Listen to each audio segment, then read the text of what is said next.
And Sam Kahn, theathletic.com national columnist, joins us on 365 Sports. We'll get to his column on the amazing depth and numbers of talent when it comes to football recruiting in the city of Houston. Sam, thanks for your time. I'm not sure if you saw this or not, but there's already a report that there was discussion today among the commissioners, the College Football Committee, that they might even look at 14 teams, and the ink isn't even dry on 12. Your thoughts? I haven't seen that, but I am not surprised. I do think the interesting thing about going to 12 was when are we going to go to more? Because I think ultimately these conferences want more of their teams in it. And the best way to do that, I guess, is through at-large bids. Me personally, I am a big fan of giving every conference in the FBS an automatic bid. I understand why they don't, because there is a little bit of a gap between the power conferences and the group of five. But I've always been a big fan of out in his book, that's the BCS, like 12 years ago. There was 11 FBS conferences. Why not do 11 plus 6 at-larges? But I always think there's going to be a degree, and we've seen this in the NCAA tournament, a degree of teams feeling like they're deserving of getting in. And so you're going to probably end up adding more at-larges, which are going to go to more power conference teams. And so, and it's also money. It's also a money thing, because more teams means more games, means more content, means more money. And that's ultimately what drives the sport at the end of the day. I hate to say it, but that is what drives the sport at the end of the day. So I don't think long-term, 10 years from now, will we still be at 12 teams? Probably not. We'll probably be bigger than that. But I would say let's get this first 12 team underway and see how it goes. And I'm happy that we're at least at this point now where we have 12, because I do think 4 was too small. Sam, the conferences want some AQs. There's some of the conferences that want some AQs, and they say they maybe want 4. That might be where this 14 comes from right away. Do you think that you say 4, everyone else says 1, and then they go, okay, how about 2, and then they let it go? Or are they trying to just tell them eventually we're going to shove you guys out the door? I don't know. I mean, it's hard to say. I think certainly a lot of this is negotiation and posturing, but I'm sure there's a little bit of truth in there too as to what these conferences really want. And, again, all this too is divides on how the pie is going to be split up as well. How the financial pie is going to be split up. And the hard thing about making these decisions too is we don't even know what the conferences are going to look like long term. I mean, and that's become an annual thing now. That's what makes it difficult. I'm basing this on a conference structure and conference automatic bids, as much as I like the conference automatic bids, because it makes the conference championship mean something. It's hard to base anything, and I know that next contract will be, however many years, 6 years or 8 years or however long. It's hard to do that, because what is the conference going to look like in 8 years? It used to be, for so long, conferences stay stable, and it feels like now every time we have something happening. So do you adjust it every year, every time there's a major conference shakeup? And so I think that plays into all this as well. Sam, you wrote an article, Houston Confidential, talking to various high school coaches about who recruits the city of Houston the best. And I know we're going to delve further into that, but there's a couple Baylor mentions here and there. But they just lost their third assistant coach in the last 2 days. Dennis Johnson now headed to join the Baltimore Ravens. Lost their O-line coach, lost the linebackers coach. I know they're mentioned in this article here and there, but what's just the outside perception you get right now when it comes to Dave Aranda and Baylor and the feel from outside the program? I mean, I think it's really clear that he's entering 2024 on one of the hottest seats in the country. And that's nothing new to anybody in Waco. Obviously, last season was a disaster in the way it looked on the field. And they've got to get better. And you can understand why other coaches would take other jobs. And granted, you're taking a job at Alabama, even in the best of times. That's a good move, because Alabama is Alabama, and that's a school that can pretty much hire somebody from anywhere. But I think it's challenging for them right now. They have to have something positive to hang their hat on. which makes this season oh so critical for Aranda in that program. They have got to not only get back to the postseason, but I think they need to win at least 8-9 games to restore some faith and positivity in that program. And to just, I think the demeanor and just the vibe from that place in the last 12 months, or especially the last, I guess, 5-6 months, has just not been great. And mostly it goes back to on the field. When it comes to recruiting, yeah, the assistant coaches that I know that have recruited the Houston area are very well thought of. Like Caleb Collins was one of them that was mentioned. Like Caleb was very highly thought of down here in Houston. But ultimately, guys want to win, and you got to put a winning product on the field, and that's really the onus on that team and that program that's moving forward. Which angle would you take with these coaches being stolen or leaving? That Aranda knows how to hire a pretty damn good staff, or that they're bailing because he's a lame duck coach? I mean, I'm sure, like in any situation, I think there's probably a little bit of both. I think Aranda's a smart guy. I think nobody would dispute that. Mm-hmm. If you spend time around him, he's very intelligent. He knows ball, and he's been around this sport long enough to build a strong network of contacts and coaches. So if Dave Aranda's hiring you, chances are you're pretty good at what you do, because Dave Aranda's not hiring dummies, and so. Those are good coaches that he hired, and if Alabama calls, you take that call, and certainly I would imagine there's probably a pretty good pay bump involved in that too. But yeah, is there a degree of, hey, it's easier to make a move now because who knows how much longer it's going to last here with Aranda at Baylor? There's absolutely a part of that. On the flip side, when Jeff Grimes was there for a couple of years, before he got let go. After his first year there, turning that offense around, I'm sure he had opportunities to go, and he chose to stay because he liked what it was and the atmosphere there, and it was stable. And after they had won the Big 12, it didn't look like they were going anywhere for a while, and how quickly things have changed. So I think there's, like anything, I think there's a little bit of both kernels of truth into those decisions. Sam Cohn, theathletic.com, with us on 365 Sports. To your column about Houston and it being one of the best, recruit hotbed cities, I like to ask this to recruiting people and people who know the business. Sam, if you were a head coach and you were told, we're only going to buy your staff plane tickets to 5 cities to recruit in, Houston would obviously be one of them. What would your other 4 be? Miami, South Florida would be another. DFW would be another. LA, Southern California, and Atlanta. Those would be it. Yep. Those are the 5 to me. I don't think you have to go anywhere else. Certainly, if you're a Big Ten school and you're north of the Mason-Dixon, you probably want something up there.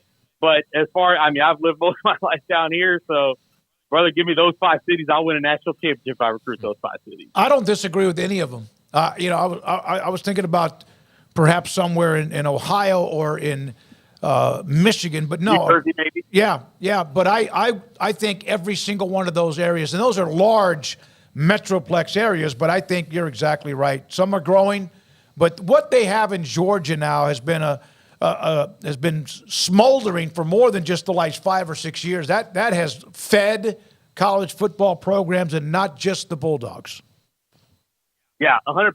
And it's part of the reason why you got Florida recruits there, the Carolinas recruit there, obviously Georgia and Georgia Tech, the Mississippi schools recruit there. Heck, even the state of Texas schools are now recruiting guys out of Georgia. I remember Dana Holgerson at Houston signed a quarterback from over there last year.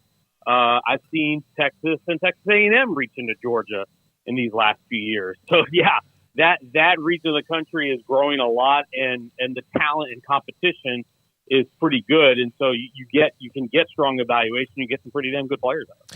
So, to your article on the city of Houston and its recruiting atmosphere right now, there's a lot of variables in play. But first off, I guess seems like Willie Fritz is making some moves, and he's out there, and people are noticing it. Sam. Yeah, I would say of all the guys I talked to, I thought Willie Fritz was met with mostly universal praise, and it was not just praise for him, but also coaches noticing that he is out and about a lot more than his predecessor was. Dana Horgerson, obviously a good football coach and a good X's and O's guy. But I think anybody would say recruiting was probably not his favorite thing to do.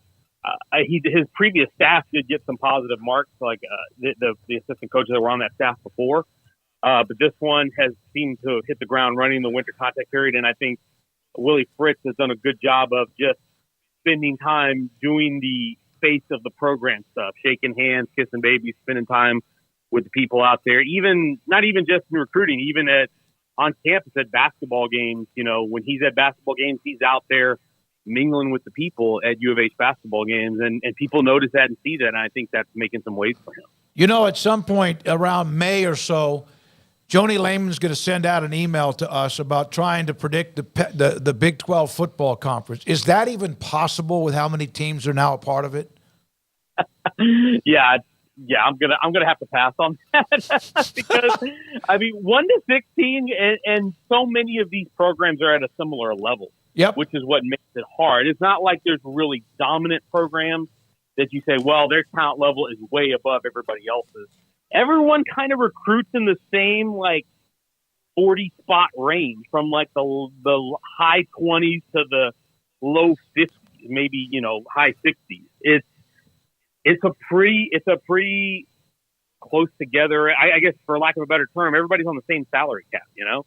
Everybody's got different advantages and strengths, but it's going to be really fascinating to see how this conference shapes up in the future, with a lot of good football coaches, by the way, too. You talk about, we're bringing in Utah, who's got Kyle Whittingham. Mm-hmm. You're bringing in, obviously the 4 Pac-12 schools, but you also got Willie Fritz coming in now at Houston, and some really good established coaches already in Kleiman and Leipold, and you're interested to see how Texas Tech goes moving forward with Joey, and is TCU going to bounce back? It's really Gundy's been there forever at Oklahoma State.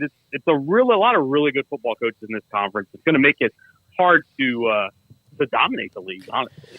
And staying on Utah a little bit, I think folks who have followed recruiting in Texas closely for years are well aware that they've had plenty of success, whereas in Arizona and Arizona State and I guess Colorado, kind of getting back in the fold, may have some groundwork to lay, Sam, although Dion can maybe fast forward some of that.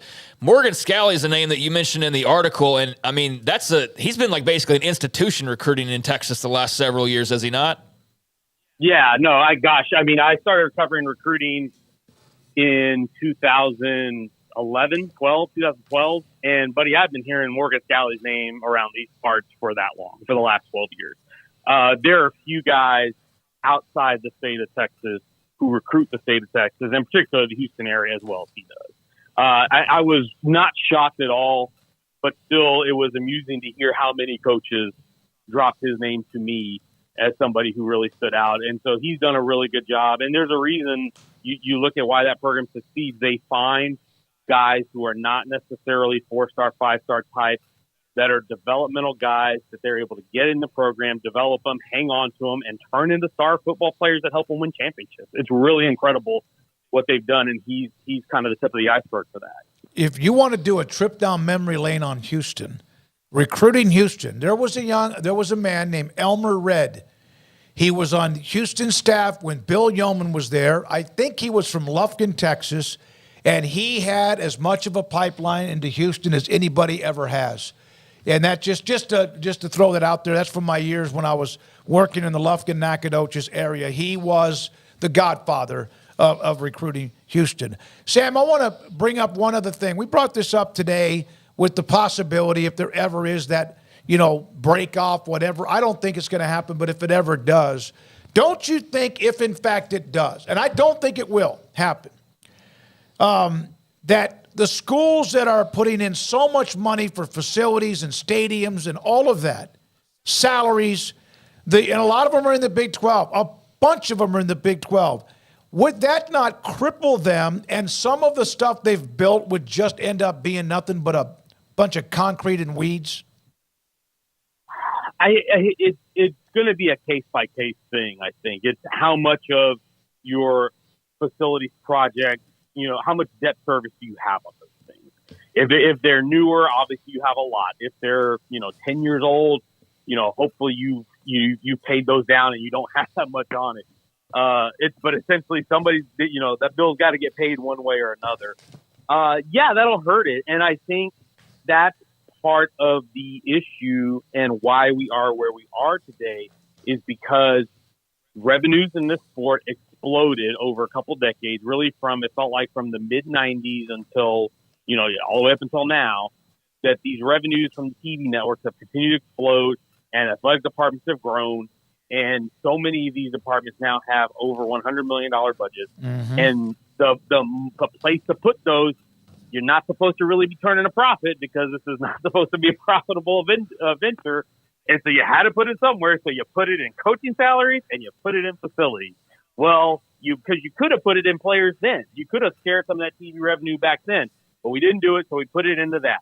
And now that the players are going to probably get every athletic director you talk to now, certainly a lot of the ones I've talked to, feel like within the next 5 years, maybe less, players are going to be sharing in TV revenue. So that means you're going to have to cut back somewhere. And the places that's probably going to get cut back is facilities and coaching salaries. And obviously probably I would think other sports are probably going to factor that in as well, which is really unfortunate because that's going to mean lost opportunities for other players. I would hope that is minimized and that the facilities and the coaching salaries are the ones that are more affected as opposed to opportunities for young people. But I think we all know that, they're going to try to cut things that don't make them money. So that is part of the problem and part of why we are where we are. But yeah, it's going to be difficult, like you said, for the schools, especially schools. I talk about Houston, University of Houston. They have been subsidized by their athletic department a lot over the last 15, 20 years. And if we are at a point where they're having to share TV revenue, what is that going to mean for a program like them that has a lot of debt service on their facilities and have had to have subsidies for a long time? What does that mean for a program like that? And a lot of other programs who are at that level, it's going to be really fascinating, and it could be a little scary to learn over time. Thank you, buddy. Appreciate it, Sam Kahn. Go to practice. I know you got to go pick up, take somebody to practice, one of your children to practice. Enjoy that. Sam Kahn with us from theathletic.com. The article, Houston.